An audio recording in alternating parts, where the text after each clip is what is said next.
Je m'appelle Laetitia, j'ai 46 ans. J'ai travaillé plus de 20 ans dans la finance. J'ai un mari, 3 enfants.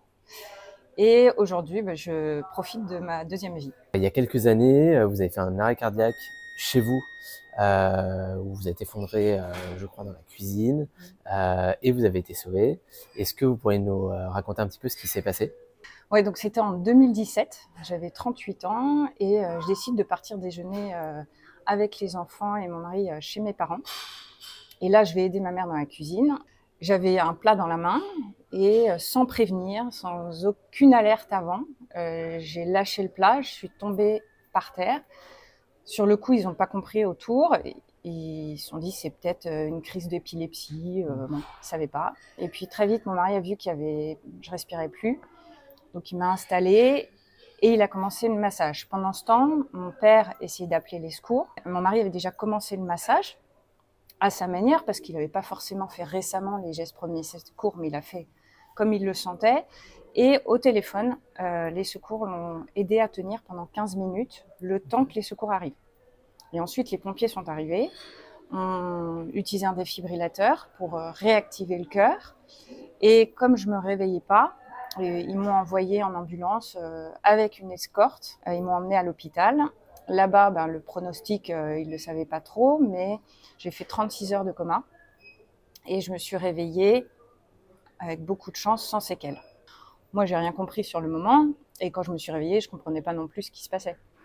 Mais ils ont fait ce qu'il fallait pour que je me réveille. Et en fait, ils n'ont jamais trouvé la cause de cet arrêt.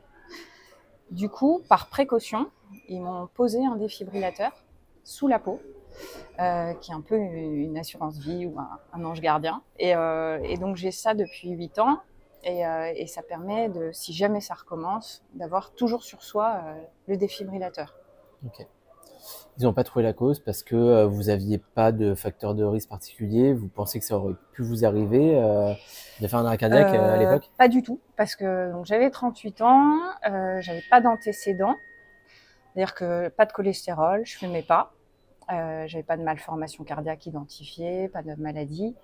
Une vie intense, mais comme beaucoup, voilà.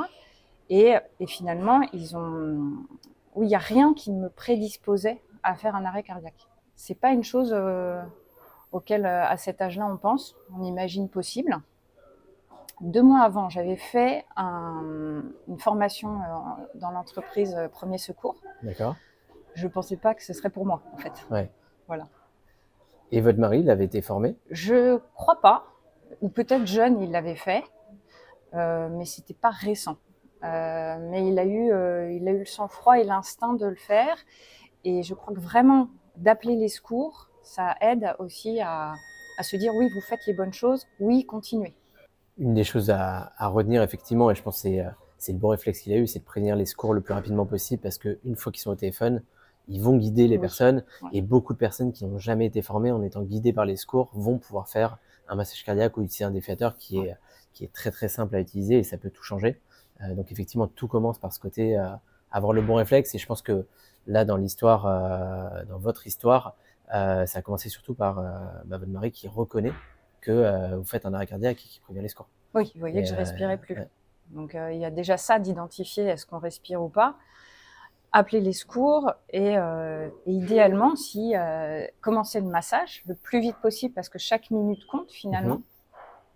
Sinon, le cerveau n'est pas alimenté en oxygène. En fait, face à un arrêt cardiaque, effectivement, on estime qu'il faut agir dans les 4 premières minutes pour sauver une vie, donc pour faire les premiers gestes, et on estime que chaque minute qui est passée sans massage cardiaque, c'est 10% de chances de survie qui sont perdues. Ouais. Et donc les 3 gestes à retenir et qui ont été faits en partie par votre mari, c'est d'alerter, de masser et d'utiliser un défibrillateur le plus tôt possible, donc de défibriller.